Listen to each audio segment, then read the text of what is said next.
I never imagined that one day I would see my wife, the woman who dedicated her entire life to our family, expelled from her own kitchen, the space she always treated as an extension of her heart. For my wife, the kitchen was never just a place to prepare meals. It was where she sang softly while chopping vegetables, where she lovingly sorted our antique china, where our most important conversations took place while the smell of coffee filled the air. It was, in many ways, the last territory where she still felt absolutely in control even now, with her hair turning gray and her steps a little slower. And that day, seeing all of that ripped away from her in seconds left me speechless. I remember it like it was yesterday. I was in the hallway, hearing only the distant sound of pots and pans. It wasn't the noise of an argument, nothing typical of conflict. It was a strange silence, as if the air had been cut off. Then I heard our daughter-in-law's voice, firm, sharp, without any kind of comfort. "You don't need to be here. I already told you I'll take care of this. You can leave." It wasn't a shout. It was worse. It was curt, an order. And at that same instant, my heart tightened, because I recognized the kind of voice that diminishes someone, the voice that tries to replace authority with humiliation. My wife didn't answer.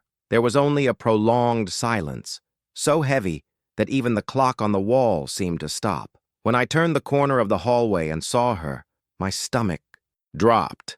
My wife was standing near the kitchen table, holding a dish towel as if she didn't know where to put it. Her gaze was distant, as if she were trying to process something that didn't make sense. She didn't blink much, and her shoulders were slumped in a way I hadn't seen since the day she received the news of her mother's death many years ago. The pain then was different, but the emotional impact felt the same, a mixture of disbelief and silent trauma. She tried to smile when she realized I was looking, but the smile didn't reach her eyes.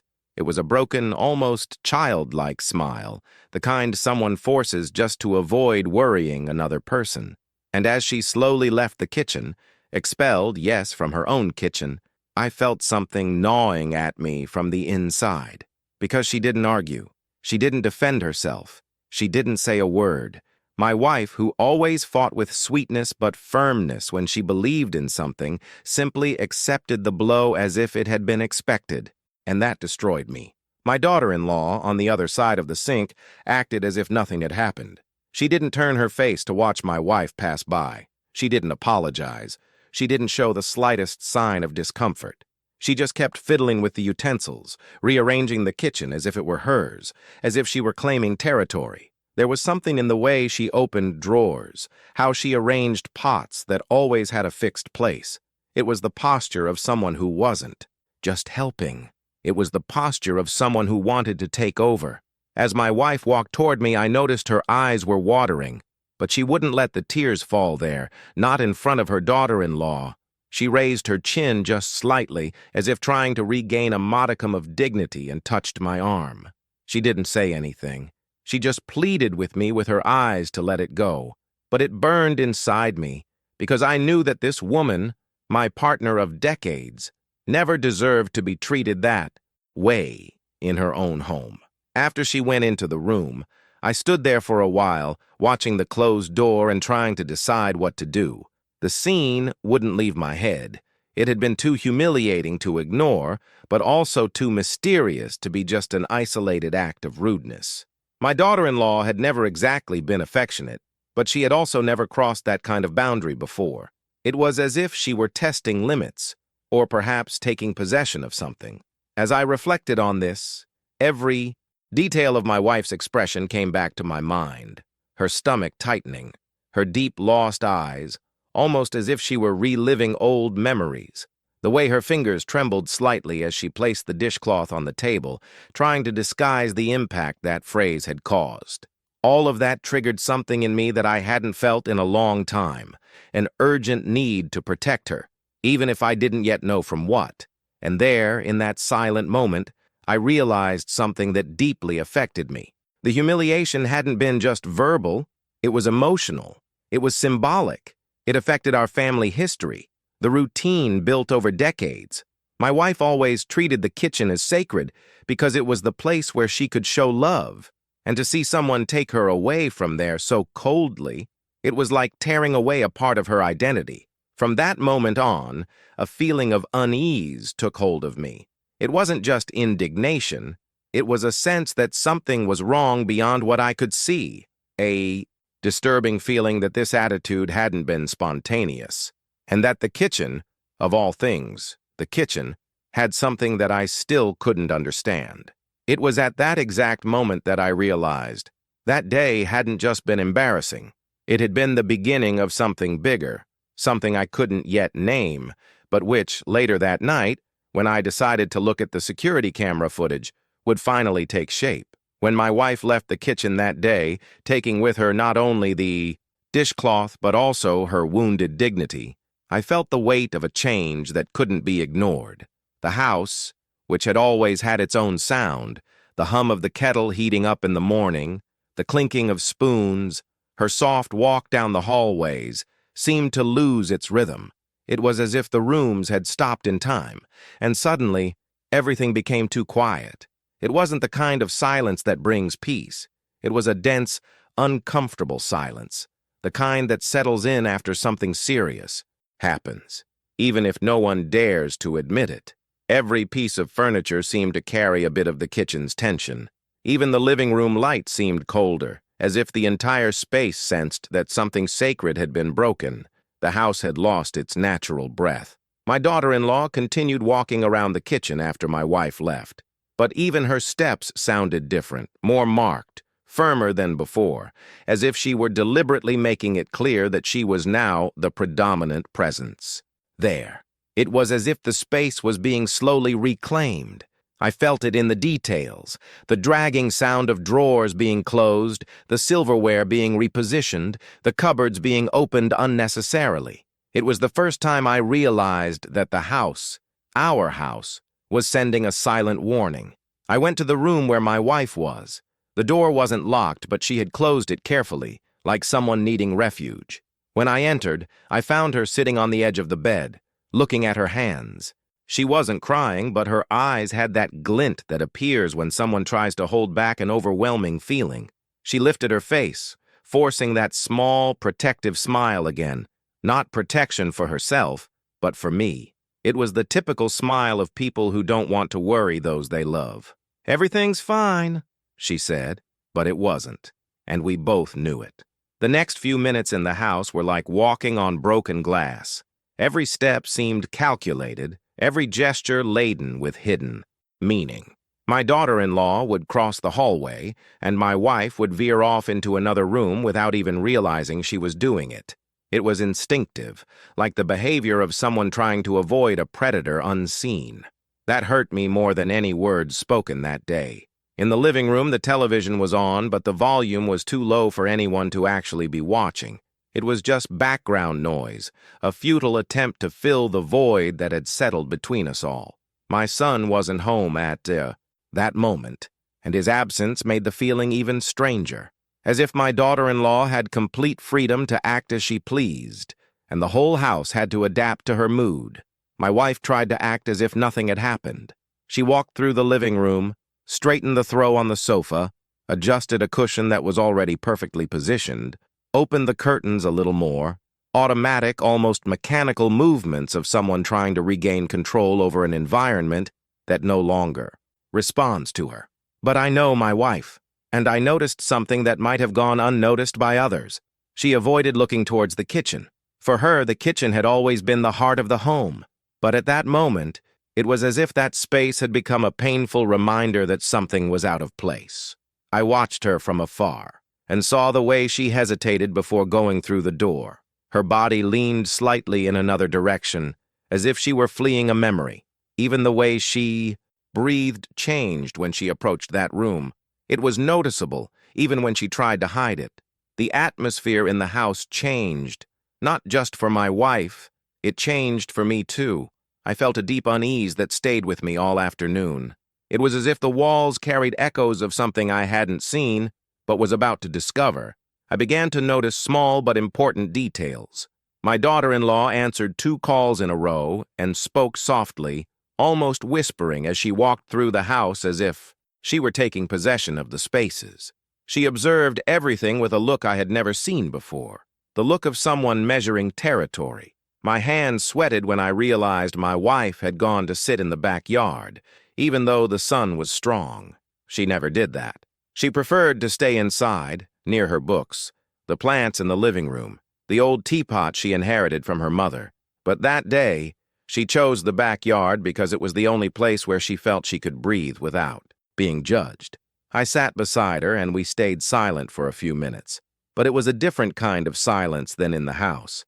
It was a silence that asked for comfort, not separation. I asked again, more gently, "Are you okay?" And this time, she didn't even try to answer. She just leaned her head on my shoulder, and I felt the weight of a deep emotional exhaustion. The way she leaned her body showed that she was exhausted, but not physically. It was the kind of exhaustion that comes when someone feels they've lost something important. As night began to fall, the atmosphere grew even heavier. The kitchen lights remained on, but my wife didn't approach it even once.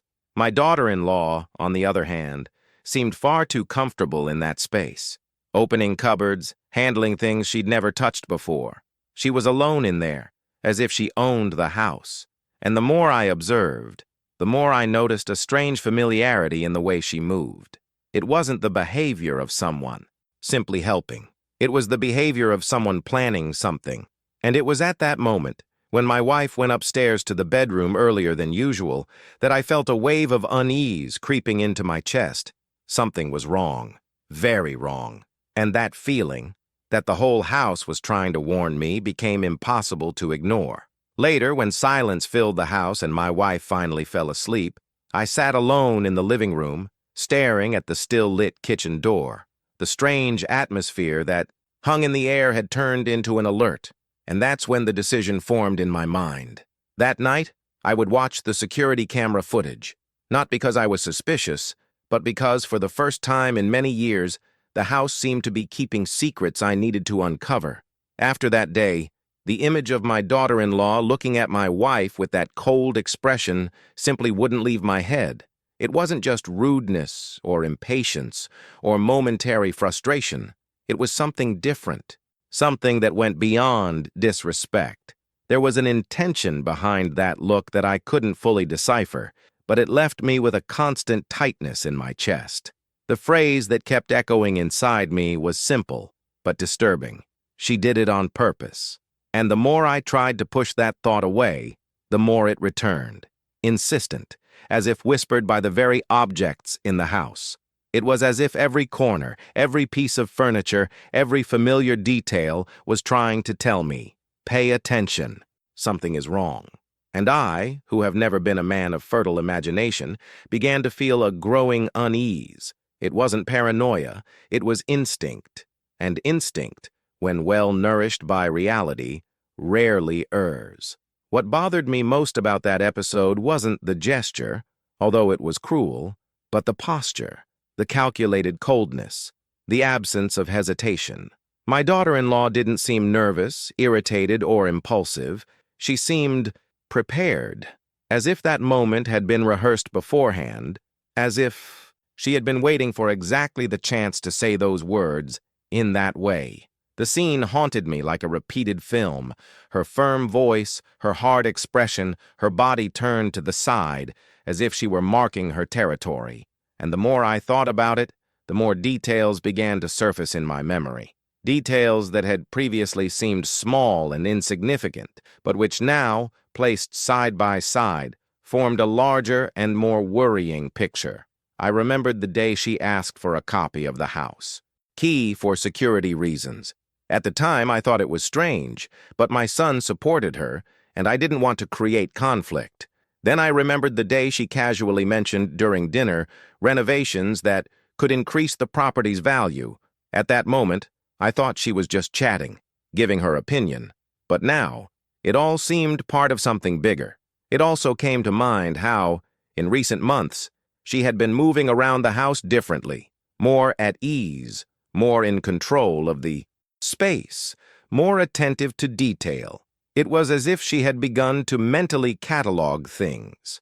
She observed the cupboards, commented on the arrangement of objects, asked about old documents, contracts, papers that even I didn't remember where they were. At the time, I treated it all as curiosity. Now, however, it seemed like a clear pattern. She was studying the house, getting to know its strengths and weaknesses. And worst of all, it seemed like he was studying my wife too. The way my daughter-in-law looked at her had changed. It wasn't just impatience. It was as if she were assessing, measuring, trying to understand how far she could go without provoking a reaction. My wife, sweet and gentle, had always avoided confrontation. Perhaps my daughter-in-law had noticed this. Perhaps she had seen an opportunity in that gentleness, and that filled me with a silent anger, because my wife's kindness should never be treated as weakness. Something in her gaze wouldn't leave my mind, and it was true. That look held no regret, no discomfort. It was the look of someone who had won, of someone who had achieved what they wanted at that specific moment. Why would my daughter-in-law be so concerned about the kitchen? Why that space? Why that limit? The more I searched for answers, the more I realized that this wasn't a domestic issue. It wasn't about food. It wasn't about organization. It was about power, about control, and perhaps about an interest in something I hadn't yet noticed. I spent the rest of the day observing her movements more closely, and then I noticed other details that had previously gone unnoticed. She spent more time alone in the kitchen when she thought no one was watching. She opened drawers she didn't need to open. She handled papers that my wife carefully organized, and she never seemed uncomfortable doing it. On the contrary, she seemed to act with the confidence of someone who believes they have a right to do so. When she answered her cell phone, her tone of voice changed. It became more serious, lower. Often she would walk away, going to the hallway or the backyard, always looking over her shoulder before saying anything. I couldn't hear the content of the conversations, but I could hear the rhythm of someone making plans, discussing decisions, coordinating steps, and then I started noticing something even more unsettling. She avoided looking me in the eye. Whenever she crossed paths with me, she would quickly shift her gaze, as if afraid of being read. My wife, on the other hand, she observed more frequently, but it wasn't a look of affection, much less of familial companionship. It was an evaluative look, as if she were trying to gauge how far she could push her. All of this began to paint a much darker picture than I wanted to admit. And the more pieces I put together, the more convinced I became that that scene in the kitchen had been just the beginning. A test, an experiment, an initial push to see how far she could go. And that realization was eating me up inside. Because if my daughter-in-law was really planning something, and her behavior gave every indication of it, then my wife was vulnerable. And I, unknowingly, had allowed that environment to transform into a field where my wife was being emotionally surrounded. I started to wonder exactly when the atmosphere had changed. Maybe it had started months before, and I was only noticing it now after something more obvious had happened. Maybe she was preparing the ground for something bigger, something involving documents, access, specific spaces in the house, and above all, control over my wife. And it was this growing unease, this unsettling feeling that gears were turning without my knowledge, that led me to the decision that would change everything that night. I needed to see the camera footage, not out of revenge, not out of jealousy, but because, for the first time, I was absolutely certain that something was happening inside my house that could no longer be ignored. When I sat down in front of the screen that night, my stomach tight and my heart heavy, I knew I wasn't just seeking confirmation. I was about to unearth a truth that had been calling to me for days. I just didn't yet know the magnitude of the impact it would have. In the days following the incident in the kitchen, I noticed that my wife had changed in an almost imperceptible way. But I've known her for decades, and small changes in her have always spoken much, louder than any complete sentence. She didn't need to raise her voice. She didn't need to complain. She didn't need to point a finger to communicate what she was feeling. Her silence spoke volumes, louder, perhaps, than any shout could ever say. And that silence became the soundtrack of the following days. A heavy, dense silence, not emanating from someone at peace, but from someone trying to piece together their own dignity without anyone noticing. She moved slowly through the house, as if, trying to avoid taking up too much space. A woman who had always had a firm presence, who had always filled the rooms with her tranquil energy, now walked as if afraid of disturbing others. On the first day after it happened, I tried to start a conversation. I went over to her while she was tidying the room. And I say tidying, but the room was already perfect. She was fiddling with the cushions without really moving them, just to appear busy. "Honey," I began carefully, "we need to talk about yesterday." She froze for a moment, as if the subject were a door she wasn't ready to open. Then she took a deep breath and, without looking at me, replied, "No need. It's better to leave it alone." The phrase came quickly, like someone putting out a fire before it gets worse. But within that speed, there was pain, a deep pain, a resigned pain. I tried to insist. I felt I needed to understand how she was feeling. "You don't deserve to be treated that way," I said. "That wasn't just rudeness.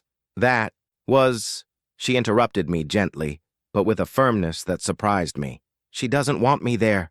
That's all," he said, as if he were reporting something trivial, not an open wound. When she finally lifted her face, I saw it. I saw what she was trying to hide. I saw the moist glint in her eyes, a glint she held back with all her might to prevent it from turning into a tear. My wife has always been like that, too strong to cry in front of others, but too sensitive not to feel. There are people who hide their pain out of pride. She hid it out of love, because she didn't want to worry me or create unnecessary tension. But her silence didn't work this time. He hurt me like few things ever have. In the following days, she continued to avoid the subject in increasingly obvious ways. If I asked if she wanted to cook something, she would steer the conversation towards the weather. If I mentioned organizing some utensils with her, she would say that there's no need to deal with that now. When I suggested we make dinner together, something that used to always fill our late afternoons with laughter, she replied with, "Better not. The kitchen is already too busy." That hit me like an invisible punch, because the kitchen was never too crowded. The kitchen was hers. It was our shared territory. And now she spoke as if she were a visitor in her own home. I watched her every gesture and knew something was breaking inside. She stopped humming while tidying things. She stopped preparing evening tea, which had never been missed in 40 years of marriage. Even the habit of carefully watering the plants, talking to them as if they were living beings with personalities, began to be done without sparkle, without that usual affection. Every time my daughter-in-law entered the room, my wife would withdraw, not physically, but emotionally. It was as if she would switch off, cease to exist for a few moments. Not out of fear, but out of exhaustion, as if she were avoiding yet another confrontation she wouldn't have the strength to face. And the worst part is that my daughter-in-law understood. She understood and did nothing to soften the blow. She didn't try to repair the damage. She didn't apologize. On the contrary, she seemed to feel more and more comfortable, as if my wife's silence was permission to advance another inch into that emotional territory. One day, noticing her avoiding going into the kitchen to get a glass of water, I couldn't stand it anymore and asked, "Honey, are you avoiding cooking because of her?" She hesitated for a few seconds. Then she raised her chin slightly and replied in a voice lower than usual, "I just don't want to bother you." That phrase kept hammering inside me for hours, days, weeks. I don't want to bother you. My wife, the homeowner, the woman who fed this entire family, saying she didn't want to be a bother in her own home. I also noticed the change in the way she sat on the sofa. Before, she occupied her space with an upright posture and a calm expression. Now, she shrank slightly, as if trying to make room for everyone. At times, she would remain silent, staring at a fixed point, perhaps trying to understand how a simple phrase spoken by a daughter-in-law could so profoundly dismantle the sense of belonging of a woman who had built that home brick by brick, meal by meal, detail by detail. And every time my daughter-in-law passed by, my wife would lower her eyes, not out of submission, but out of sadness. Her gaze showed that she was trying to avoid another wound. I started noticing that at night, when she thought I was asleep, she would wake up and become quiet, staring at the ceiling. I know her. She only does that when she's holding something too big against her chest. Her breathing would slow down, almost become restrained, as if she were fighting back tears that were building up in her throat, but which she refused to release. One early morning, I heard a stifled sob. Just one, and even then, my heart broke. Because it was the kind of sob that comes when someone is desperately trying not to be heard. She was trying not to worry me, trying to keep the peace at home, trying to be strong. But in doing so, she was bleeding silently. And it was in that silence that hurt more than any spoken word, that I began to realize the depth of the problem. It wasn't just a domestic dispute. My wife was losing her place in her own home. She was being emotionally diminished in a way that I could no longer ignore. And the more she avoided talking, the louder my intuition screamed, something serious is happening. It was that silence, more than any words, that ultimately pushed me toward the decision that would change everything. I needed to see what had happened when she wasn't looking. That night was approaching, and with it, the revelation that would transform everything else. I've always been a patient, calm, and reasonable man. I've never been the type to make impulsive decisions, nor someone who likes to create chaos within my own home. But I've also never ignored my instincts, especially when they came with that warm feeling in my chest, a mixture of protection and alertness. And that night, after seeing my wife retreat as if she were hiding within her own home, I felt something I hadn't felt in a long time. The urgent need to watch, to observe, to understand what was happening without being seen. As my wife climbed the stairs to bed, earlier than usual, I noticed she avoided looking back. I knew that if she did, I would see her red eyes. I knew I would realize how much this situation was eating away at the strongest woman I know. And it was there, in that small gesture, in that heavy silence that followed her like a shadow, that something inside me ignited. I installed those cameras years ago, and that night, something told me to check. That phrase echoed in my mind like a whisper. The truth is, I'd forgotten about the cameras myself for quite some time. They were there for security, installed when some burglaries started happening in the neighborhood. I always said it was better to be safe than sorry, but over the years, they'd become part of the house, almost invisible, like that old clock in the living room that you know is there but don't pay much attention to anymore. But that night, they surfaced in my memory with striking clarity. It was as if the whole house was pushing me in that direction. Every detail of my daughter-in-law's behavior in recent days, every silent sigh from my wife, every strange movement in the kitchen, everything seemed to converge on a single answer. I needed to see what was happening when no one imagined they were being watched. I was never the controlling type. I never liked monitoring other people's lives. But there's a huge difference between controlling and protecting. And I felt with every fiber of my being that my wife needed to be protected. Not physically, but emotionally. She needed someone to see for her what she didn't want to see, what she was trying to bury out of love, for peace, out of fear of worrying me. I sat down in the living room as soon as she went upstairs, and the silence around me seemed even thicker than on previous nights. The clock ticked away every second as if reminding me that time was running out, and that I was late in finding out something important. My daughter-in-law had gone out to take care of something quick, and the fact that she wasn't home made everything even clearer. I would have a few minutes completely alone. I opened the system on the old computer that was in the office.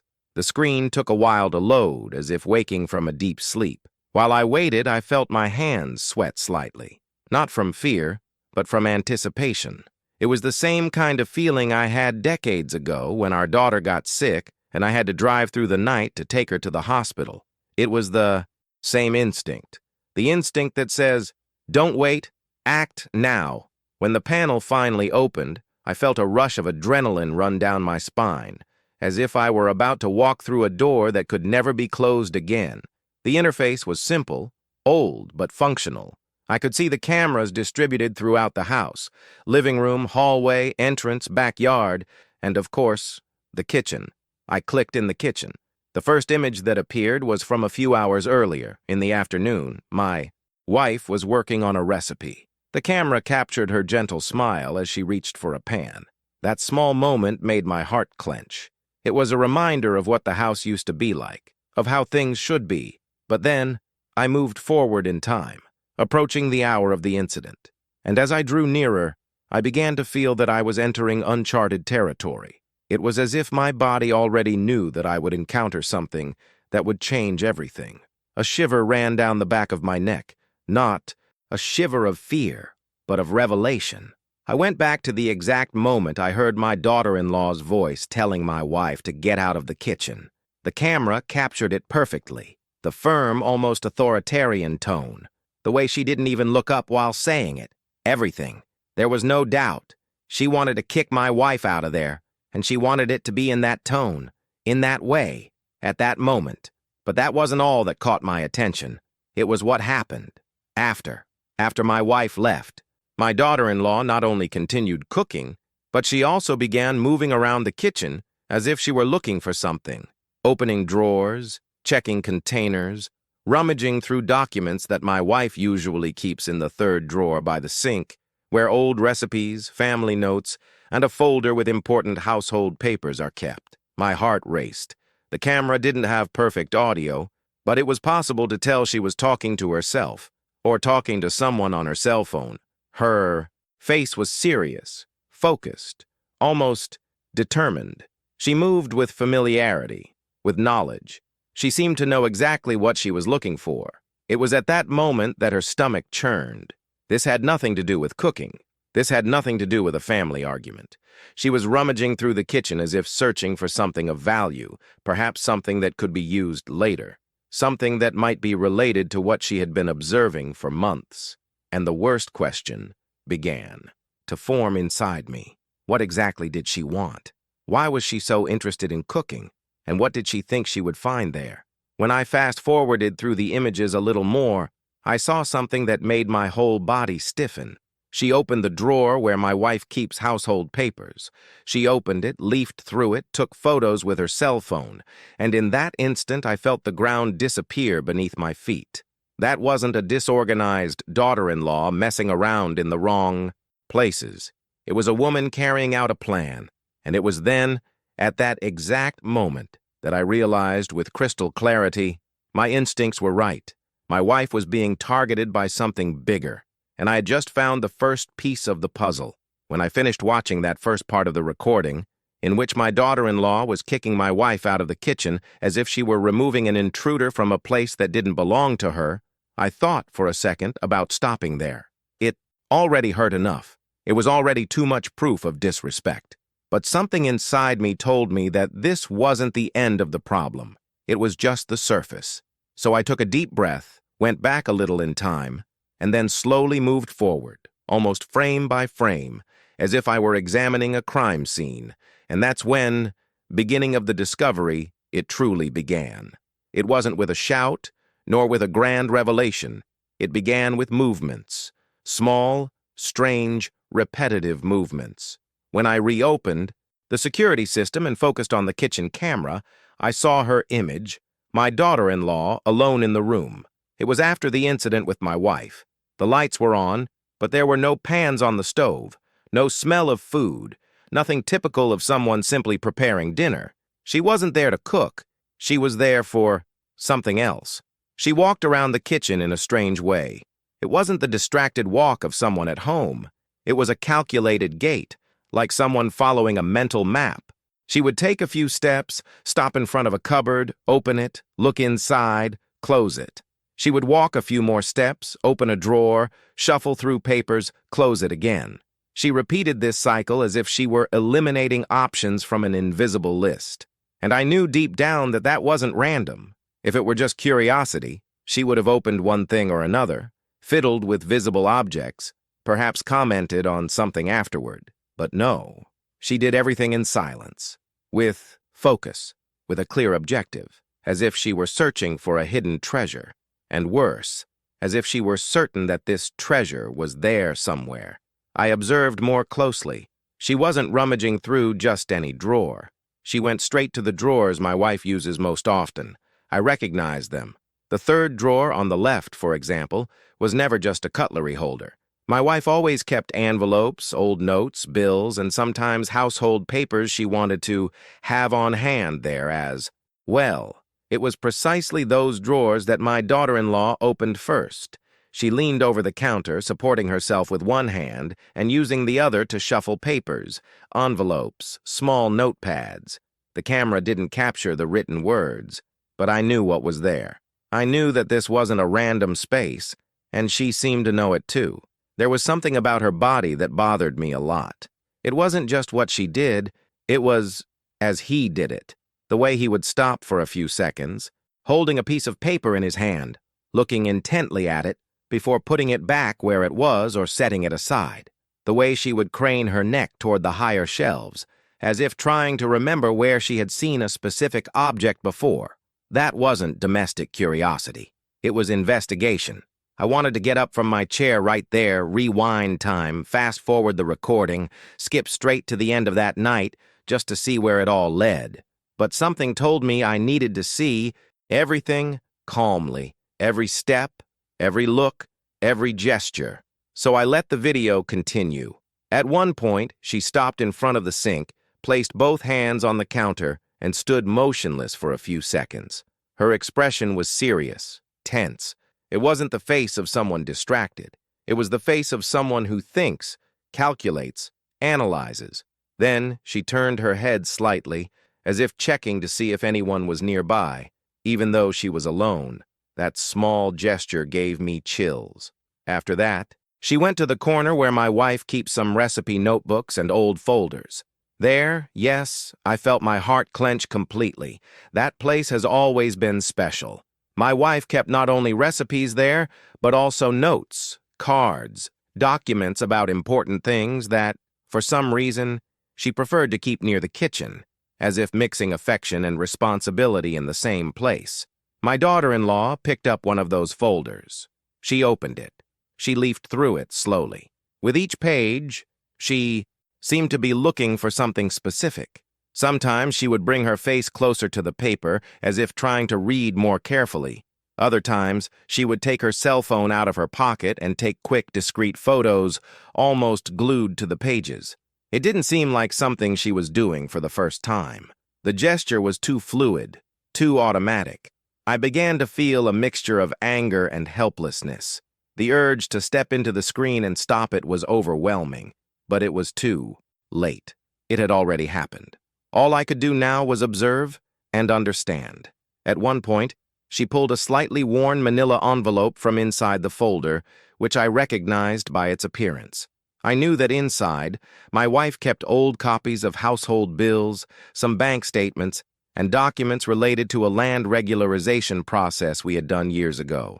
It was serious stuff, things that concerned the property, the history of the house, and whose name was on which document.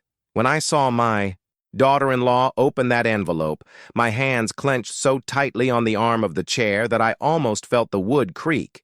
She took the papers out, spread them on the counter, tilted her head, and began to read. The expression on her face changed. It was no longer simple curiosity. It was genuine interest. Her eyes narrowed.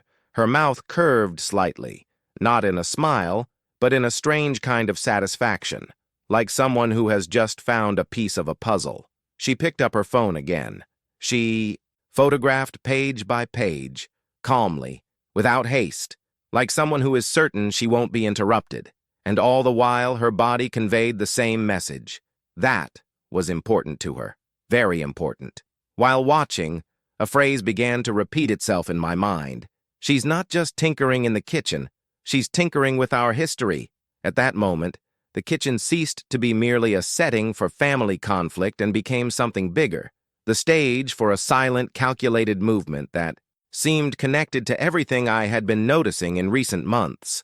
The comments about the house, the questions about documents, the insinuations about renovations, the sudden interest in helping more with the household chores. Nothing was random. Each drawer opened, each piece of paper separated, each photo taken. Everything formed a trail that I was now finally beginning to see. I kept watching, feeling my breathing become heavier, my heart pounding. At times, I had to pause the video just to process what I was seeing. My daughter-in-law walking around the kitchen as if she were rummaging through a file. I knew that house better than anyone, but at that moment, I realized she had been silently mapping the property long before I even noticed. It was at that point, precisely in that sequence of images, that a certainty began to form within me.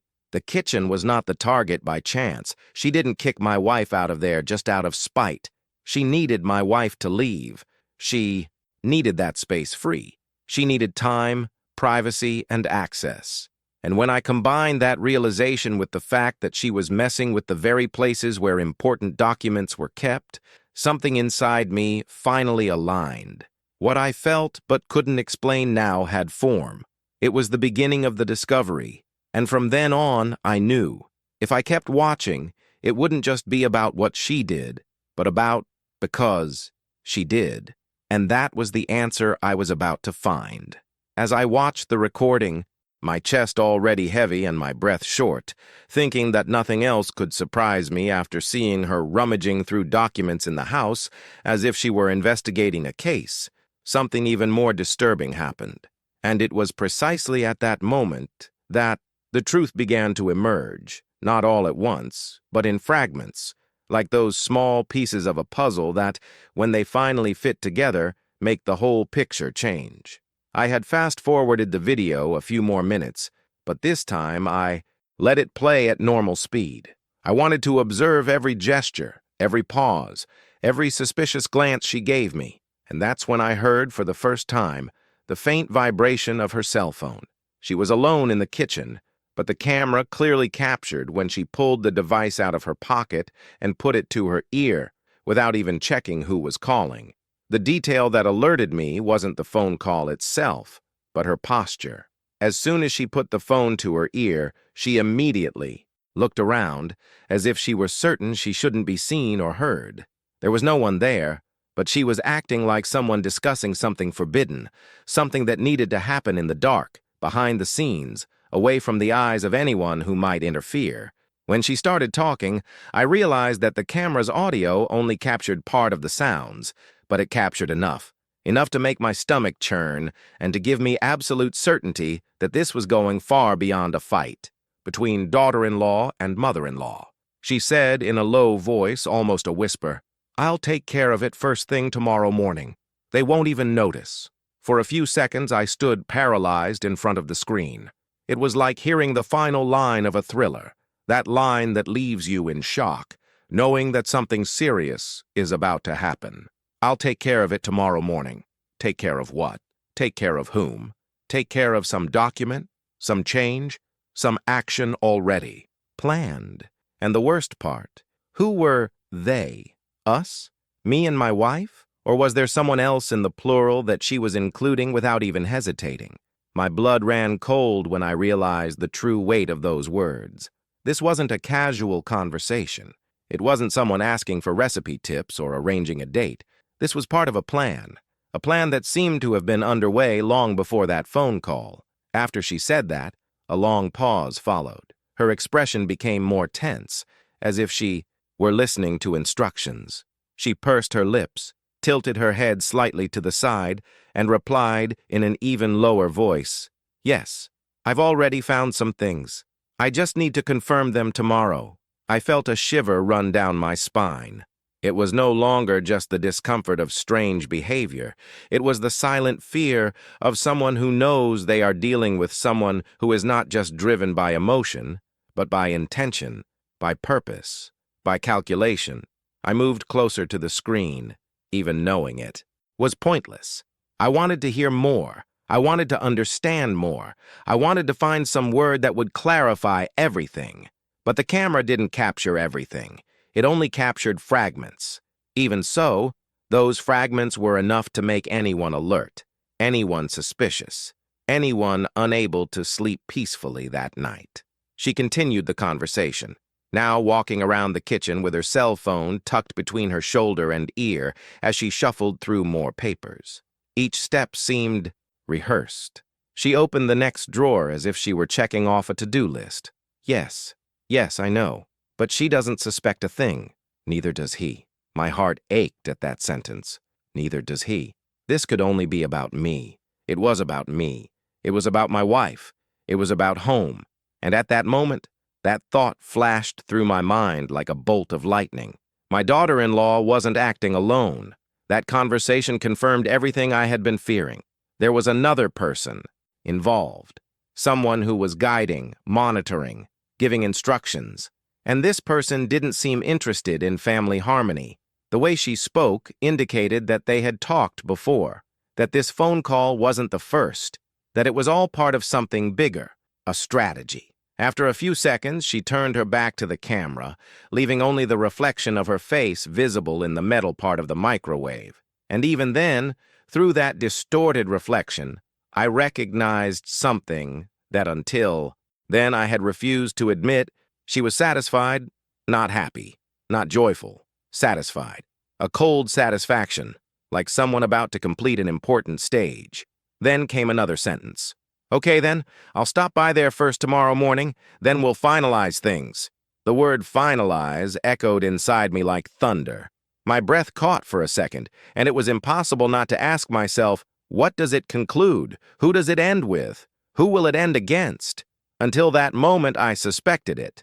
Now, I was sure. She was plotting something serious, something involving documents, something involving the house, and somehow, something that directly involved my wife. The suspense that created within me was impossible to describe. I felt like I was standing on a precipice, about to take a step that would completely change what I knew about my own family. It was the feeling of discovering that someone who lives with you, who sits at your table, who shares meals, was, in fact, acting behind the scenes.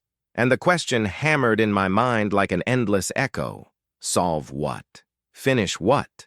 And what exactly did she think we wouldn't notice?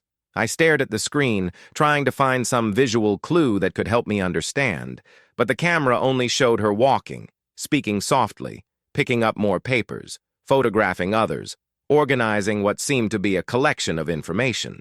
Each of her gestures said, I know what I'm doing.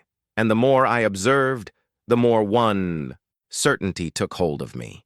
What was about to happen had absolutely nothing to do with cooking. It had to do with control, with documentation, with authority, with power. And finally, I understood that everything I had seen up to that point was just the tip of the iceberg. The biggest revelation was yet to come. I just needed to have the courage to keep watching. I thought I'd seen enough to understand what was happening. The phone call, the whisper, the enigmatic phrase, I'll sort this out. Tomorrow morning. They won't even notice. All of that had already put my whole body on alert. But what came next? That was different. It was the kind of revelation that leaves no doubt, that closes all the loopholes, that transforms suspicion into certainty. It was scene that changed everything. After the call ended, my daughter-in-law stood still for a few seconds, looking at the papers that had come out of the old envelope. It was an awkward silence, almost reverent, as if she were facing something too important, too valuable to act on hastily. Then she took a deep breath, tucked her hair behind her ear, and began to rearrange what was on the counter. I realized immediately that she wasn't acting randomly. Every move she made had a purpose. She sorted the documents like someone separating pieces of a puzzle. One group to one side, another to the other. Some papers she spread out to read, others she quickly discarded, pushing them to the end of the sink as if they had no use whatsoever. It was like watching someone filtering information, choosing only what was relevant to a larger goal. I increased the monitor's brightness to see better, and when I did, I noticed something that made me shudder. It opened. 3 different envelopes. They were all old, all with those brown marks of time and handling. I recognized each one of them. My wife always kept important documents from the history of the house there. Invoices for old renovations, proof of payment, copies of deeds. and even the land transfer document made decades ago when our daughter was still little. Seeing my daughter-in-law handling that material was like watching someone break into our family's emotional vault. She opened the first envelope, slowly removed the papers, placed them on the counter, and began photographing them with her cell phone. I watched with a mixture of disbelief and growing anger. She photographed each page calmly, holding the phone with both hands, checking to make sure she had captured everything correctly. It wasn't a casual record. It was documentation. It was evidence gathering. I moved even closer to the screen. Her face was slightly tilted towards the paper. Her eyes narrowed in concentration. I could see the reflection of the kitchen light on her glasses, creating a strange, almost metallic sheen. Each click of the phone felt like a stab to my nerves. I knew she had no legitimate reason to do this. None. And yet, she continued. When she finished photographing the contents of the first envelope, she closed it, but not carefully. Not like someone who respects what they are touching. She pushed it aside almost disdainfully, as if she were dealing with something that had already served its purpose. Then she pulled out the second envelope. This one was thicker, and I knew what was inside. They were copies of house regularization documents made many years ago. I remember well the time when we sorted all that out. My wife kept this envelope with special care, knowing that it was something that, in the future, could be important. Well, the important future had arrived, and in the worst possible way. My daughter-in-law opened the envelope with more urgency, as if expecting to find exactly what she was looking for. She spread the pages more forcefully this time. Some almost fell off the counter. She pulled one out, read it quickly, and tilted her phone to take a picture. Her fingers trembled slightly, not from nervousness, but from anxiety, from expectation. It was clear. She was looking for something specific. I paused the video and rewound it a few seconds, trying to understand exactly where she was focusing. But it was clear that she was looking for some document, some number, some data that could be used later. The tension within me only increased. The air felt heavy in the room as I watched. My hands were steady, but my chest pounded as if I were about to witness something I didn't want to see. It was the strange feeling of standing before an emotional abyss and knowing that what you're about to discover will change everything. When she opened the third envelope, I immediately realized what it was. It was the envelope where my wife kept old payment receipts, tax forms, small notes that, in a normal case, wouldn't be so important. But my daughter-in-law seemed determined to rummage through every last scrap of paper. She took everything off, spread it out again, and then came the moment that made my whole body freeze. She picked up a specific sheet of paper, glanced at it quickly, her eyes widened slightly, and she smiled. Not a smile of joy, not a smile of relief.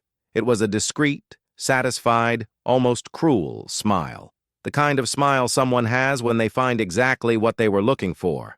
And that's when the camera captured something that completely changed the course of my perception. She picked up her cell phone, took several pictures of that sheet of paper, and then, instead of putting it back, in the envelope, she put it in her pants pocket. She was hiding a document from the house. She was taking something that didn't belong to her, something my wife kept for years. My throat felt dry. My breath caught in my throat. And for the first time that night, a devastating thought crossed my mind with enough force to make me push my chair back. Oh my God, she's stealing documents. The tension inside me reached an unbearable peak. I continued watching, even with my stomach churning. My daughter-in-law went back to organizing the remaining documents with a strange haste, keeping only part of them in the original envelope, while the document she was hiding in her pocket seemed to burn against her body with an energy almost visible through the camera. She then looked around once more, as if to confirm that she was truly alone. She walked back and forth across the kitchen, opened 2 more drawers, not out of curiosity, but as a precaution, and finally turned off the light. But before leaving, she turned back and touched the old envelope with her fingertips, as if marking a point on a map she intends to revisit. And at that moment I knew that was not the end of her search. It was only the beginning. The scene that changed everything wasn't her shuffling the papers. It was the smile. It was the pocket. It was the methodical care of someone who knows exactly what they're doing, and who isn't afraid to do it in someone else's home. My house, my wife's house. And without realizing it, the camera had captured concrete proof that something far more serious was unfolding.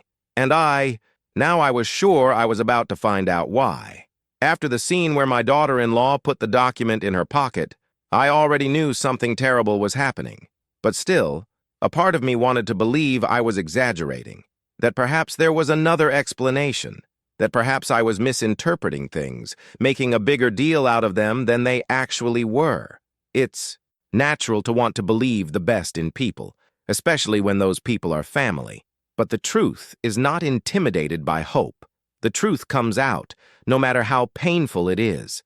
It was when I fast-forwarded a few more minutes in the recording that something happened, something that made my whole body freeze. I saw my daughter-in-law return to the kitchen. Now she wasn't rummaging through drawers anymore. She wasn't turning over papers anymore. She was holding her cell phone, talking to someone. And this time, the camera captured the audio more clearly. Maybe because she was closer.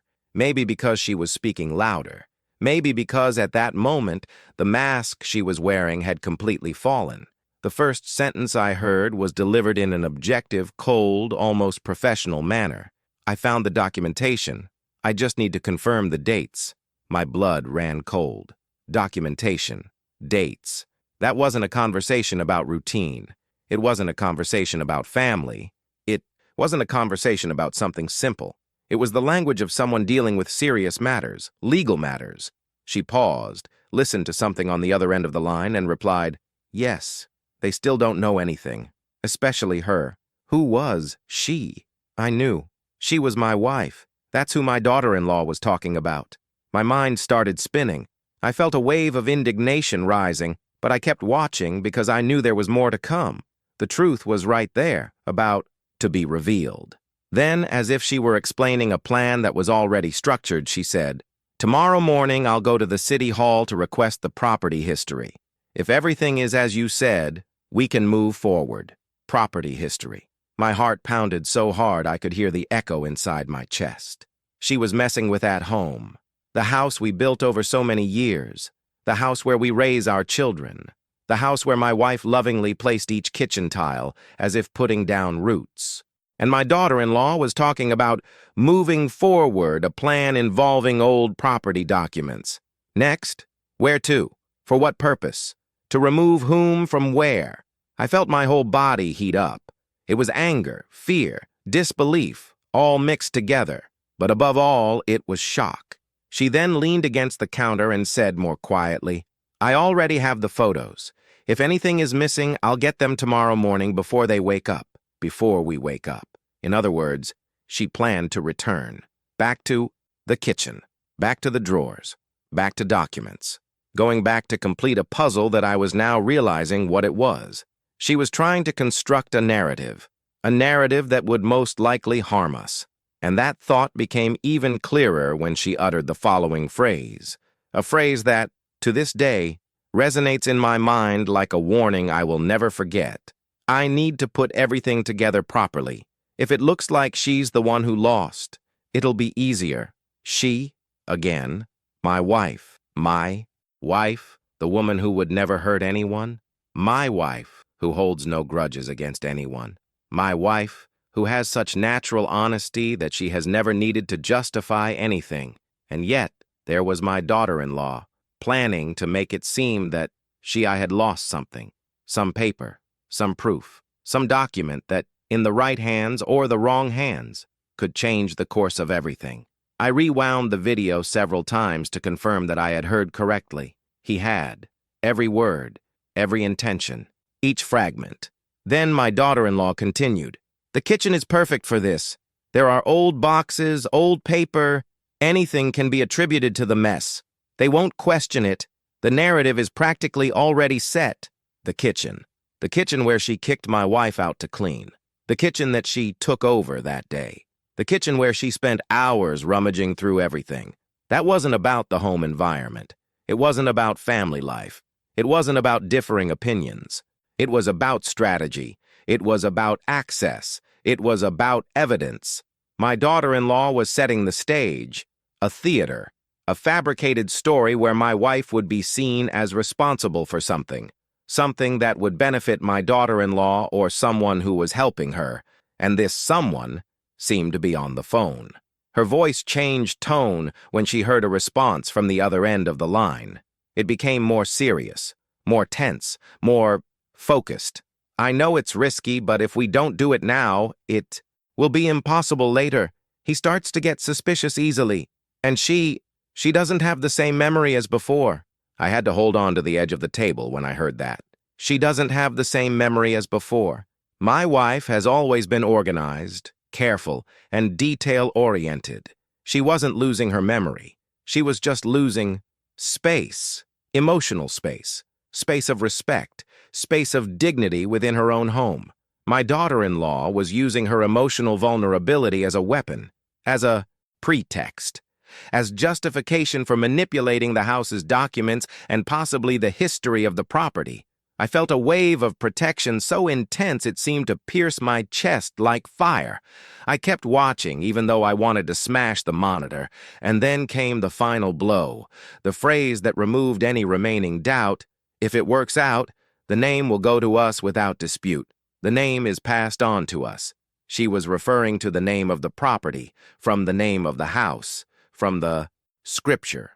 Her plan was clear. Take home, secretly, silently, legally, or at least trying to appear legal, and even worse, using my wife as a scapegoat. The narrative was being constructed to make it seem as if my wife had lost important documents, that she no longer knew what she was doing, that she had forgotten details. A narrative that would leave my daughter-in-law and anyone involved with her in a privileged position to claim what was not theirs. When the recording ended, I was completely still. The blood had drained from my hands. My throat was dry. My thoughts, a whirlwind. The truth was before me, unmasked, unpretentious. My daughter-in-law was planning something serious against us, against me, against my wife, against our home. It was not an exaggeration. It was not an impression. It was not an emotional interpretation. That was a fact. It was proof. And it was all there, recorded by the cameras I installed myself years ago, perhaps by intuition, perhaps for protection, perhaps because God knew that one day I would need them. And now, finally, I knew. I wasn't just dealing with a difficult person. I was facing a plan, cold, calculated, dangerous. And this discovery, this revelation, would change everything that followed. After seeing everything on the recordings, I didn't sleep that night. I lay down next to my wife, but sleep wouldn't come. I stared at the ceiling and felt a mixture of anger, sadness, and responsibility weighing on my chest. I knew that, from that moment on, nothing would ever be the same. There was no way to pretend it was normal, no way to treat it as a misunderstanding. My daughter-in-law hadn't just been disrespectful, she had plotted against us, against the house, against the woman who had welcomed her as family. While my wife breathed softly, oblivious to what I had just discovered, a decision began to take shape within me. I couldn't hide it. I couldn't let it go. I couldn't wait to see what would happen, because I already knew what it would lead to. Loss, injustice, silent betrayal. The next morning, I spent the entire day on autopilot. I made coffee, talked little, and observed a lot. My son arrived home tired from work, as always. My daughter-in-law acted normally, as if nothing was happening, smiling in front of others, fiddling with her cell phone, crossing the house with the confidence of someone who thinks nobody knows anything. But I knew. And at night, when the house had become a little quieter, I called them both into the living room. "I want to talk to you," I said, my voice firm but without raising my tone. My son found it strange. "Did something happen, Dad?" My daughter-in-law merely raised an eyebrow with that calculated look that I now recognized so well. She sat on the sofa with her legs crossed, as if she were in front of some ordinary meeting. No trace of guilt apparent. No visible unease. Just coldness. My wife, sensing the tense atmosphere, tried to approach, but I gently asked her to stay in the room for the time being. Not because I wanted to hide her, but because I knew what was about to happen would be too much for her to hear unprepared. She looked me in the eyes, suspicious, but respected my request. Then it was just the three of us, me, my son, and my daughter-in-law. There was a different kind of silence in that room. It wasn't the silence of someone who has nothing to say, but the silence of a moment that precedes an impact. I took a deep breath and began. I want to talk about what happened in the kitchen and about what happened afterward.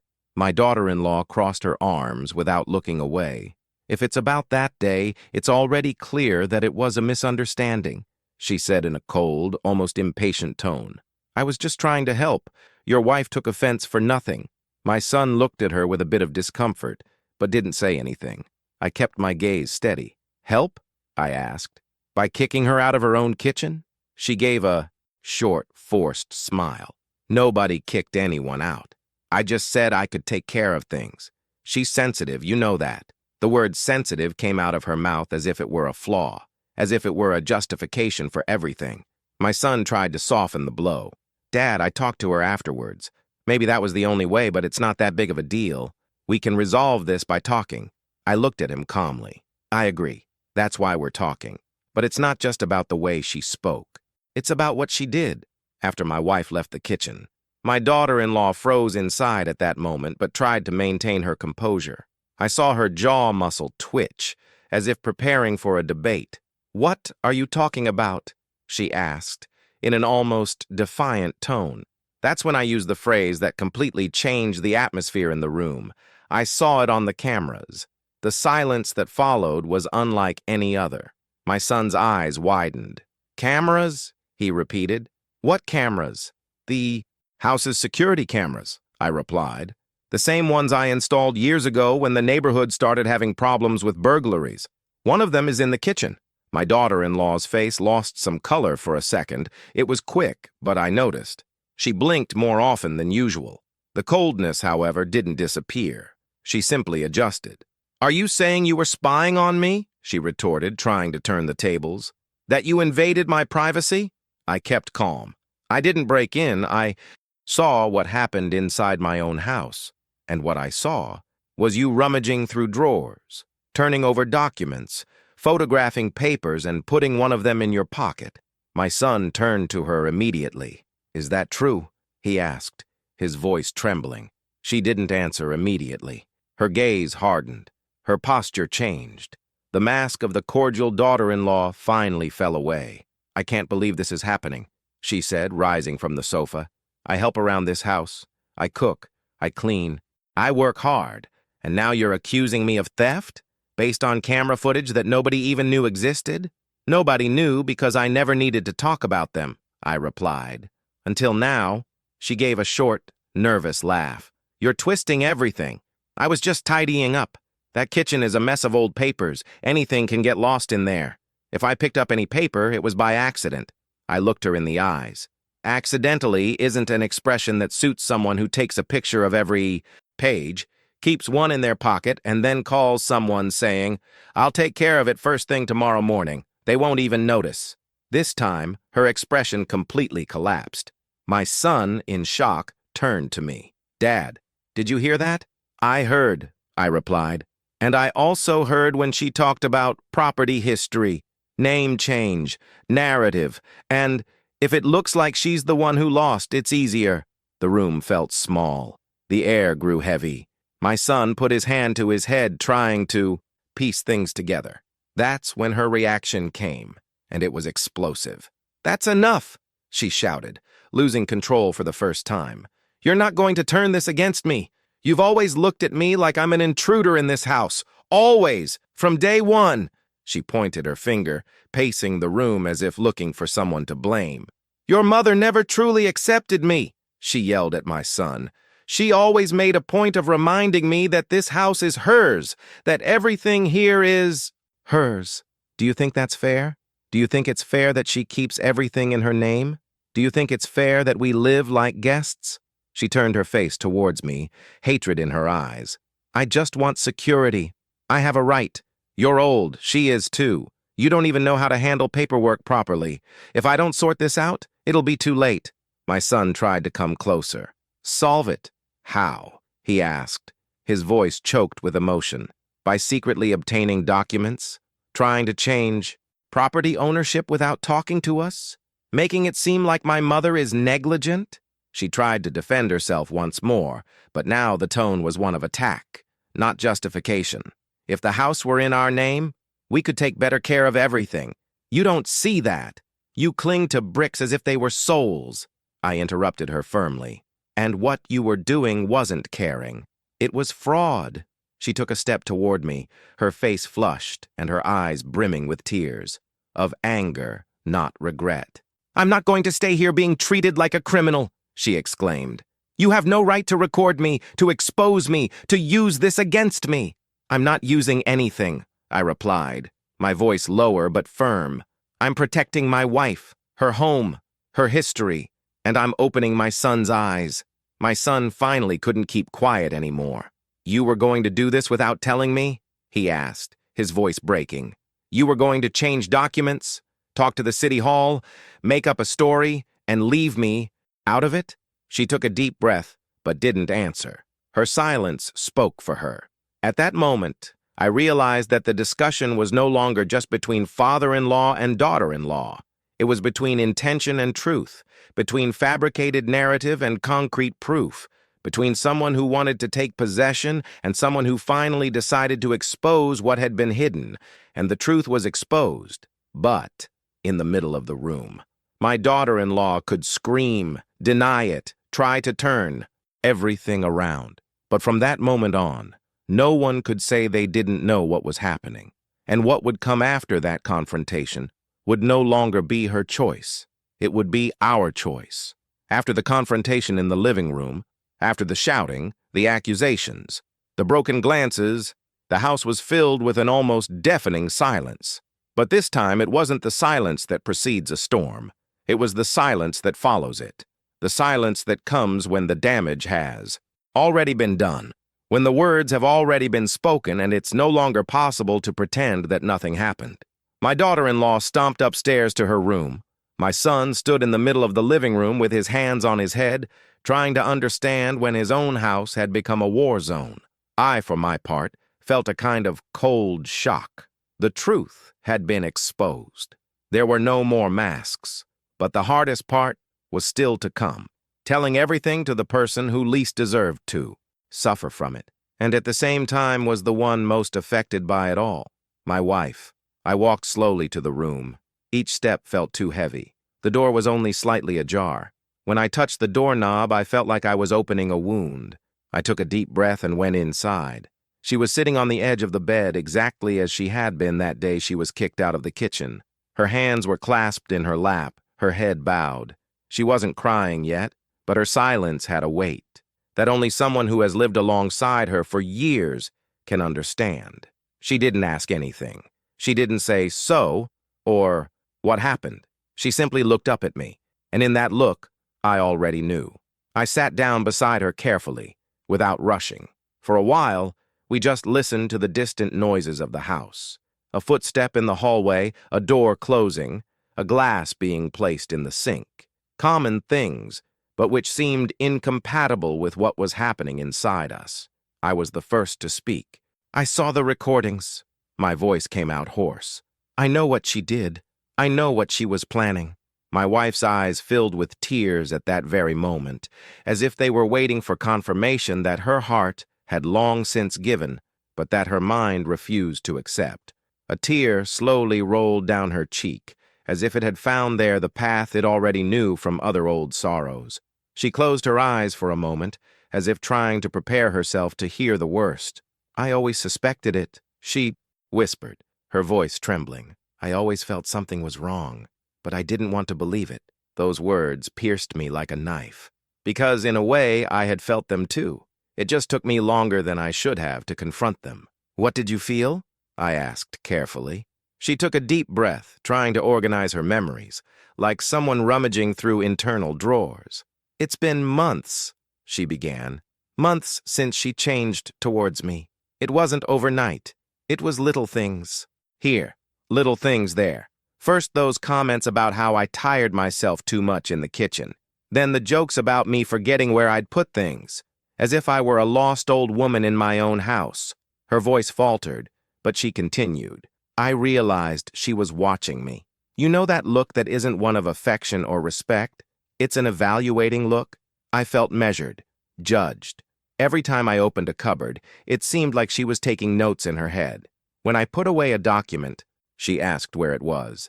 When I mentioned some important paper, she showed more interest than usual. She wiped away her tears with the back of her hand, but they seemed endless. I tried to talk to you a few times, she said, looking at me with a mixture of sadness and tenderness. But I was afraid of seeming difficult, afraid you'd think I was jealous of her. I didn't want to be the difficult mother-in-law, the one who gets in the way of her son's marriage, so I just kept putting it off. Each of her words was like a mirror pointed back at me, showing how much she kept silent to protect her family, while she was being eaten away from the inside. She then looked down, fidgeting with the sheet with her fingers, and said a phrase that deeply affected me. Do you know what the worst day was for me? It wasn't the day she told me to get out of the kitchen. It was the day I realized I was starting to believe that maybe it was true that I was getting in the way. That confession broke, my heart. I started walking around the house carefully, she continued. I started speaking more quietly. I started thinking twice before opening my mouth. I stopped rummaging through some drawers for fear of putting something in the wrong place and her using that to say I was confused. I saw her eyes trying to protect me, but I also saw the way she looked at me. The tears no longer came alone. They flowed, accompanied by an old, accumulated pain that finally found an outlet. I feel betrayed, she finally said, in no uncertain terms. Not just as the lady of the house, but as a woman, as someone who opened the doors, who accepted, who welcomed, who tried to like, and who, in the end, was being treated as an obstacle to be removed. She placed her hand on her chest, as if trying to hold something that was breaking inside. I suspected she was interested in the house, yes, she continued. When she started with those comments, wow, this house could be in both your names. Right, to make things easier. If something happens, it's going to be so difficult to resolve old documents. I heard everything, but I pretended not to hear, because believing it hurt too much. I felt my eyes burning. There was no way I could hear that and remain strong. She continued, when you told me that she took pictures of the papers, that she looked into property records, that she wanted to piece together a story, it was like everything I had been feeling finally had a name. I wasn't crazy. I wasn't exaggerating. I wasn't too sensitive. I was being used. She then looked at me, with a look that was a mixture of weakness and strength at the same time, and asked, do you have any idea what it's like to be treated as if you're no longer useful in your own home? As if I were just a clumsy old woman waiting for the moment I'd be thrown away. I couldn't take it anymore. My tears started to fall too. I approached her, held her hands, and let her speak. Because, at that moment, more than any explanation, more than any plan of action, what she needed was to be heard, validated, recognized for what she had always been, the heart of that home. I always sensed something was off, she repeated, as if wanting to leave that phrase hanging in the air. The way she'd come into the kitchen when I was still there, the way she'd take the lead, the way she'd snatch things from my hand with that awkward smile. It wasn't care. It was taking up space. I felt it, but I stayed silent, because I knew that if I spoke up, they'd say I was paranoid. She took a deep breath, trembling slightly. But now, she finished. Now I know. She didn't just want my place in the kitchen. She wanted my place in history, in the writing, on paper. She wanted to turn my forgetfulness about where I put some random piece of paper into an excuse to erase my name from what is mine. She rested her head on my shoulder and cried. And she cried in a way I hadn't seen her cry in years. It wasn't a cry of anger. It was a cry of grief. Grief over broken trust. Grief over realizing that someone she called my daughter-in-law was plotting against her behind her back. Grief over realizing that, for months, she had lived with someone who studied her weaknesses to turn them into an advantage. I hugged her, ran my hand through her hair, and said what my heart was screaming, You're not crazy. You're not exaggerating. You're not alone. I saw everything. I know everything. And I'll be by your side, no matter what." She squeezed my hand tightly, as if clinging to the only firm thing left there. "I just wanted," she whispered, her voice breaking. "I just wanted my house to remain my home, not because of the paperwork, but because of respect." And there, in that simple room, in that bed that had seen us grow old together, I was certain of one thing. More than fighting for property, I was about to fight for the dignity of the woman who had built that home with her own hands. Her pain wasn't just hers. It was mine, too. And now, it was also the audience who would hear this story, because anyone who has ever felt diminished within a place they helped build knows exactly what she was feeling. After that night of confrontation, after my wife's tears, after the heavy silence that filled the house, I knew I couldn't wait any longer. I couldn't rely on chance, common sense, or the hope that everything would work out.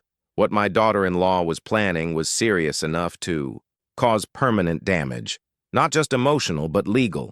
The house where we built our history was threatened. My wife's dignity had been trampled, and I was faced with a choice: to retreat into fear and let everything continue, or to act firmly, maturely, and decisively. I chose to act. The next day, I woke up before sunrise. My wife was still asleep, but I could tell her sleep was light and restless. She murmured disjointed phrases, as if reliving conversations, memories, fears. I ran my hand through her hair and silently promised, without saying anything aloud but with the weight of an oath, that she would never go through that again. The first thing I did was check all the cameras again, but this time I saved every recording, every relevant excerpt, every audio clip. I put everything on 2 different flash drives, one with me and another in a safe place outside the house. I knew that when it comes to evidence, duplication is not an exaggeration, it's protection. Then I changed all: the access passwords to the security system. Not only to prevent someone from deleting the recordings in the future, but to ensure that no one could even interfere with the monitoring of the house. I added 2 more cameras, one in the hallway leading to the office and another facing the back entrance to the kitchen, spots my daughter-in-law frequently used. Not to unjustly spy on her, but to prevent her from continuing to move through sensitive areas as if they were her territory. When my wife woke up, I calmly explained what I was doing. Still shaken, she simply nodded. It was painful to see that she no longer questioned these decisions, because she knew they were necessary. The second stage was even more important. I went to the registry office. I handed over all the original documents and asked for them to be updated, reviewed, and authenticated. I requested new official copies of everything: deed, regularization registration, tax payment history, old maps, declarations. I asked for updated certificates with recent dates and signed acknowledgments so that any altered or incomplete version would simply have no legal force against us. Then I went to speak directly with a lawyer, a longtime friend, someone I knew wouldn't leave me vulnerable. He listened attentively to everything, from the moment my daughter-in-law kicked my wife out to the discovery that she planned to change the property without our knowledge. When I showed him the videos, he leaned back in his chair, took a deep breath, and said something that still resonates today. "You were the target of a clear attempt at asset manipulation, and if you hadn't seen those images, it could have gone much further." He guided me step by step: register the evidence, update documents, file a preventive notice with the land registry, and officially inform them that any attempt to change the property's title could only be done with the in-person signature of both owners. A simple but powerful measure, one that completely nipped in the bud any possibility of fraud or false claims. I returned home feeling lighter, not happy but reassured that the attack had been contained. But one step remained: protecting my wife emotionally. My daughter-in-law and son were in the room when I returned. The atmosphere was heavy, full of tension, tears, and veiled accusations. My son was devastated. He had realized that, out of love, blindness, or convenience, he had ignored signs that now seemed glaring. My daughter-in-law, on the other hand, was sitting on the bed with her arms crossed, her face red, her eyes swollen, not from regret, but from frustration. She tried to speak when she saw me. "You can't do this to me." I calmly raised my hand. "I'm not going to argue with you. Not today. Not anymore. Everything I needed to know, I saw. And everything I needed to do, I already did." She turned pale. "What? What did you do?" "I protected my wife," I replied. "I protected our home. And I protected my son. Even if he doesn't understand that yet, you're never going to touch those documents again. You're not going to rummage through any drawers as if you own the place. You're not going to try to invent stories about confusion, forgetfulness, or carelessness. It's over." My son ran his hands over his face and took a deep breath, as if finally accepting a truth that was too harsh to swallow all at once. My wife appeared in the doorway, still weak, but standing, and when my eyes met hers, I realized that she was the reason for everything.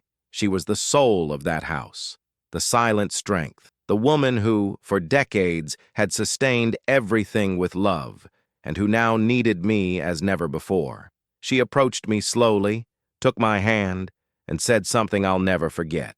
"Thank you for seeing me." That was all. Simple, profound, true. See me, listen to me. I will protect myself.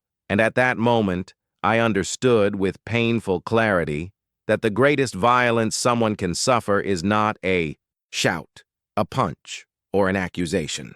It's the erasure. It's an attempt to rewrite their history. It's being treated as an inconvenience within something you helped build. And that is why, in that late afternoon, as the golden light streamed through the window and illuminated the room as if in a final symbolic act, I uttered the phrase that became the final lesson of this story, and which I want to resonate in the hearts of those who hear it. Trust is precious. And when someone tries to destroy it, within the family, the walls of the house remind them who truly belongs there. My wife shook my hand. My son cried silently. My daughter-in-law turned her face away, confronting for the first time the true weight of the consequences. In the following days, a lot changed. We reorganized the drawers. We reinforced the doors. We installed locks on specific cabinets. We created a new document system. And above all, we restored respect within the home. My daughter-in-law had to deal with the consequences. Emotional, familial, and practical consequences. The space she forcibly took was returned to its rightful owner. The kitchen became my wife's sacred territory again, not because she won it from someone, but because it had always been hers. And I finally learned another important lesson. Sometimes protecting what we love requires the courage to see what is right before our eyes. It requires firmness. It requires a decision. It demands confrontation. And it requires enough love to not allow injustice to take the place of truth. The house was quieter for a while, but it was a good silence, a peaceful silence, a silence that says, "Here, no one will erase our history." If this story has captivated you this far, leave a like and subscribe to the channel. It helps me bring you more intense stories like this one. And tell me in the comments, what would you do if someone tried to kick a person you love out of their own home?